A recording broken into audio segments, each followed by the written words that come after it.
For Coach Harbaugh, Ryan Hennessy, WVTM 13 in Birmingham, how do you, I don't know if the word stop is right, but how do you limit Jalen Milroe, who clearly has gotten better every game this season? Yeah, I mean, that's a great question. I mean, really all 11 on our defense. I mean, he's a great player, great runner, 500 some yards of scramble yards, another 250 or so in quarterback-driven runs. Outstanding thrower, big offensive line. I mean, it's outstanding running backs, tight ends, receivers. Yeah, all 11 really for us on defense, and we've got a game plan, and getting things cleaned up, but on our toes at all times. I mean, it's a big challenge. You've played in a lot of big bowl games throughout your career at Alabama, but it's been almost 15 years since you played in this Rose Bowl. What are some of your fondest memories from playing that national championship game against Texas, whether it be the lead up to the game itself, or just anything you remember?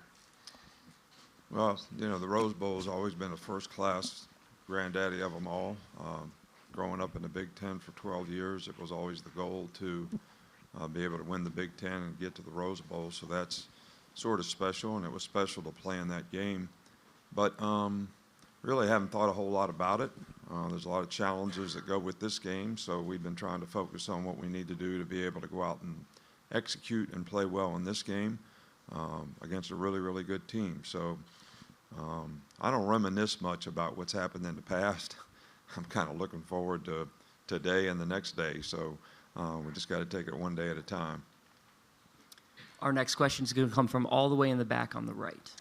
For Coach Saban, Noel Blumel, WTOL 11 in Toledo, Ohio. Coach Saban, you found immediate success in your first head coaching job with the University of Toledo. Reflecting on that inaugural head coaching season, what is a coaching philosophy or lesson you acquired in that Toledo job that helped set the tone for the rest of your coaching career until now?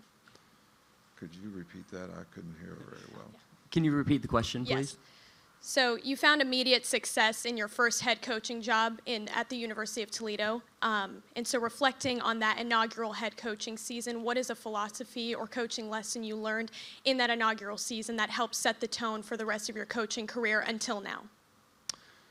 Well, I think that, initially I was probably, counting on some of the things that I learned from former mentors, whether it was, George Perlis, Bill Belichick, or whatever, in terms of how they built success in their programs, and tried to emulate that as much as we could. But it's always been our philosophy to try to create value for players in terms of their personal development, developing careers off the field, developing a career on the field, being the best that they could be at whatever they choose to do. So that's always been the philosophy. It's always been what we tried to build on, and it's worked, fairly well for us through the years, and we're going to continue to have that philosophy so that players can be more successful in life because they were involved in the program.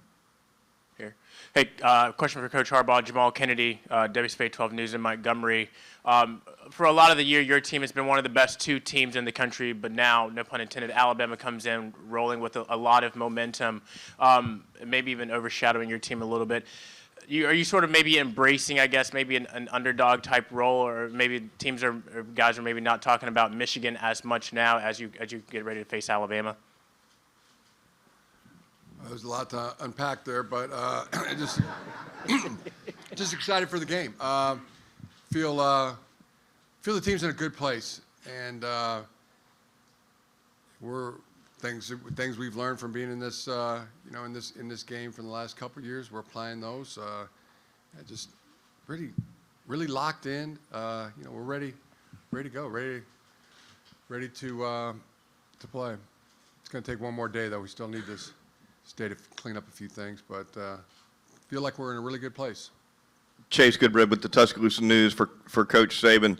There's been a lot of trick plays, gadget plays, et cetera, in Michigan's offense, at least compared to other teams. Can you speak to the preparation for all that stuff? Well, I think, first of all, they do a great job offensively in being able to create balance, in the offense with runs and passes and play-action passes, really good quarterback, really good runners, really good receivers, lots of good tight ends, do a lot of personnel groups, and I think it's a part of their offense, part of the misdirection that they do to do some of the things that they do that are complementary to the plays that they run. And I think discipline, eye control on defense is really, really important when you play anyone who has, that kind of diversification in their offense, which I think is really good, and it's been very effective for them. So we're going to have to do a really good job. We try to prepare our players for it, but you never know what's coming up next, so you got to be focused on every play. For Coach Harbaugh, this is Hobie Artigue with Local 4 TV in Detroit. Since walking off the field at the Fiesta Bowl last year, how much have you seen your quarterback, J.J. McCarthy, change over the last year? Change, grow would be the better word. I mean, just phenomenal in his in everything that he does. I would call it growth. I mean, just better each day. I see a better today than he was yesterday, better tomorrow than he was today. It's just that's his mindset. It's fun to be around. It's infectious. Rubs off on everybody, including us coaches and me. Would follow him anywhere. He's like the kid in the candy store. Whether we're in a meeting, at practice, it's just infectious in every way. His play has been outstanding, and he is really locked in for this game. For Coach Saban, if you could talk about Jalen Milroe as well, just the progression you've seen. I know we've asked you throughout the year, but this is, I think someone did a story yesterday about the cake being finished. Do you feel that way? Do you feel like he's at the right spot at the right time? Yeah, I think Jalen has, made a tremendous amount of progress, throughout the course of the year. A lot of it has to do with he prepares well for the game. I think that the success that he's had has, gradually increased his confidence throughout the course of the year and understanding of the offense. The guy's always been a great ad-libber as a quarterback in terms of scrambling and making plays when the play breaks down. But I think he's gotten so much better at executing the play, reading the play out, getting the ball to the right guys at the right time, distributing the ball more like a point guard and not thinking he has to make every play, and I think that's made him a very effective player. This is for Coach Harbaugh. Isaiah Bond has really stepped up his game the last few games for Alabama, asserted himself as one of the go-to guys. In your preparation for him, what does he do well as a route runner, playmaker, receiver that could give you guys some difficulties on Monday? Yeah, creates separation, increases separation, snatch the ball out of the air, good with the ball security. It's it's like Coach said. It's a dangerous offense to defend. You have to defend the play, and then you have to play, the next play, which is in the same play, because they do such a good job of extending the play. What has impressed you the most about Caleb Downs and the way that he's kind of played this year as a freshman? Yeah, well, Caleb's a very special person in terms of his maturity, his leadership.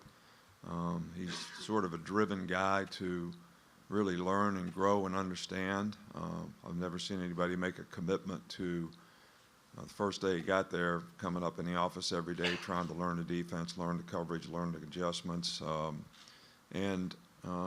He's a very instinctive player.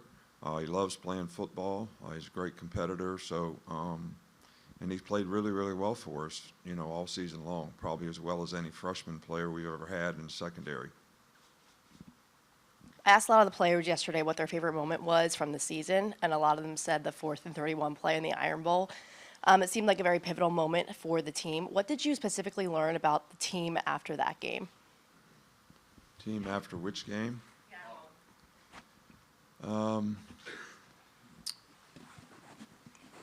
you know, that game was a difficult game for us. You know, we'd already kind of clinched the SEC, and I think everybody was looking a little bit ahead of what might be in store for playing in the SEC championship game, and I don't think we respected the Auburn team like we should, and I don't think we played one of our best games. And I think we're very fortunate at the end of the game to be able to execute and come out with a win. So hopefully the players learn that it doesn't matter who you play. They're going to give you when they play us, we're going to get their best game, and we need to be prepared to play our best game every time we go out on the field. With so much outside hype with the college football playoff games, what have your experiences in this game taught you about how to handle the 24 hours leading up to kickoff? We'll start with Coach Harbaugh. Yeah, today we're the hay's never in the barn for us. We never think of it that way. So things to clean up, polishing the diamond, as we like to say. You know, make the most of this day. You know, tonight we'll get together, watch a movie, and talk to the team, different things like that. Kind of get the red blood pumping a little bit so you can visualize it, and go to sleep and see how good of a night's sleep you can get. You know, sometimes it's kind of sometimes you do, sometimes you don't. That's why we really stress a good night's sleep last night. Kind of feel like that's the sleep you sleep on or play on. So got a darn good one last night. So anything tonight will just be a bonus. Wake up tomorrow, and everybody has their own approach to game day. See, JJ has one. Other guys have a different approach. But mainly just gonna have to go through our routine, and then get to the stadium, and then you gotta, it's like new. You're in a new setting, and it takes 5 or 10 minutes to adjust, but. At some point you gotta lock in and you gotta get the rhythm. Get the rhythm, get the frickin' rhythm, and then toe meets leather, and I mean it's on, and then I never worry about our guys once the game starts, because I know that they're gonna react and do what they do and do it really well, and yeah, that can't wait for that moment. Can't wait to. Watch our guys compete in this game. I think that one of the things I try to emphasize with our players is not only leading up to the game, but the whole bowl experience and the opportunities they have to do other things, is how important it is to stay committed to the task at hand. Not that you can't enjoy yourself when you do other things, other activities, but we really need to stay focused on what we came here for, especially each day in meetings, each day in practice. And then I think trying to create the right mindset in the last 48 hours leading up to the game to really focus on execution, because we have a plan. Everybody's got an accountability and a responsibility to do a job, so being able to focus on that, whether it's in one reel when we watch a film or when we're in a meeting, and what they think about when they're on their own leading up to the game, based on their ability to focus on what they need to do to execute and have, good emotional discipline in how they approach doing their job. I think that's one of the most important things. I mean, if we have to motivate guys to play in this game, it's probably not a good thing. They should be pretty motivated. I think channeling the energy in the right direction is really, really important in games like this. Nick, yesterday you said the game has changed more in the last 3 to 5 years than in the last 50. I just wonder from both you guys where you see the game headed in the future. Jim, you've talked about sharing revenue with players, but big picture, where's this game headed? Oh, big picture, right day before the game. State of the Union is not. Can we address some of those things after the game? Would be my preference. I'm just really. Yeah, I would say it this way, in agreement with Jim, is the day before the game. I think it's a great question, I also think that it would be a really, really good discussion, you know, to have at some point in time. I don't think sitting up here today is the right time though, to do it. Well said. This is for Coach Saban. We spoke with both coordinators earlier in the week, and both Kevin and Tommy reiterated the fact that this team is as coachable as any of the teams they've ever worked with. Is that from a leadership standpoint, or how much more enjoyable is it to work with a team that grasps coaching and then takes the information and runs with it? Yeah, I think it's the way this team sort of transformed itself. You know, had a lot to do with that. We didn't start out very well early in the season, and I think the players got to the point where, hey, we want to dedicate ourselves to proving that we can be a good team, and the leadership on the team was good. The chemistry on the team is good. Everybody kind of buys into the principles and values of what you need to do to be successful, and I think that's helped us, you know, improve throughout the year, and it's something that we need to continue to do as a team because there's still room for growth. This question for both coaches, Coach Saban, if you might start, and then Harbaugh follow up. After just talking about your opponent's defense, what you've done to prepare to go up against such tough defenses, and what just sticks out about the defensive units for your opponent throughout the season. So you're talking about Michigan's defense. I think they're a very talented defensive team. They've got really good guys up front. Their linebackers are very athletic. The secondary is very disciplined in terms of how they play and how they execute what they do. You know, they've got some, you know, pretty interesting ways that they pressure the quarterback, whether it's single back or plugs, or, you know, the way they present, trying to pressure the quarterback, which I think can be challenging to the offensive line. And I think they play really, really well together as a group in terms of how they execute. They have lots of experience, and they don't make a lot of mental errors, and they don't give you a lot. You got to take what they give, and I think that's really important in the decision making for, you know, the guys when you try to attack a defense like this. Our next question is going to come from all the way in the back on the riser. When we talk about Alabama's defense? Yeah, really good. Defending the run up the middle and on the perimeter, the backers can run. The edges are outstanding. There's always an edge to the defense. In the passing game, it's the combination of the really good coverage and the pressure on the quarterback. Out of you know, pass, more of a 3-down scheme. Appears to be more of a 4-down scheme right now, and a 4-2-2-5. Two potential first-round picks at corner, I would see. All-American safety, really good safety play. You know, very, very well coached, very good.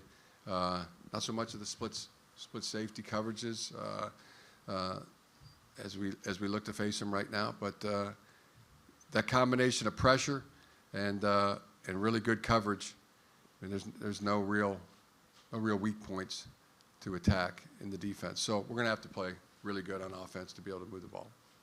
You'll be one of only 12 men to play and coach in the Rose Bowl. Is being back here something that evokes any memories or feelings for you? Yeah, so many. I mean, it would take a long time to talk about it, but you know, like Coach talked about, I grew up in Michigan, Ohio, probably Pennsylvania, Indiana, Illinois, Wisconsin, that Midwest area. You grow up watching the Rose Bowl, New Year's Day. I mean, there's a couple feet of snow outside, and I mean, you're like laying on your stomach in front of the TV, your hands like that, looking at palm trees and the parade and the football game. And halftime, we're outside playing football in the snow, and then watching those kind of turns from the day to the night when you watch the Rose Bowl. Like, I know that's why a lot of people in the Midwest probably moved to California. You wanted to be there, and got to be there as a player, and got to actually be there as a kid, because my dad was coaching at Michigan, and team went to 3 straight Rose Bowls, and now here as a coach, it's pretty awesome. You know, got to participate as as an 11, 12, and 13-year-old, and twice as a player, and now as a coach. Are you concerned with the sign stealing stuff out of Michigan, and what has Alabama done to maybe prevent some of that? No, we're really not concerned about that. You know, integrity in the game, I think, is really, really important. And, you know, our team has had every opportunity to prepare for this game just like they have every other game. And, you know, I think that especially when you're, you know, a no-huddle team, you got to adapt and adjust how you communicate with the quarterback. And hopefully one day we'll get to the NFL system where you can just talk to the guy in his helmet. I think that would be a lot better. But for now, we just have to adapt to how we communicate with the quarterback, and we'll change it up and try to not put our players at a disadvantage in any way.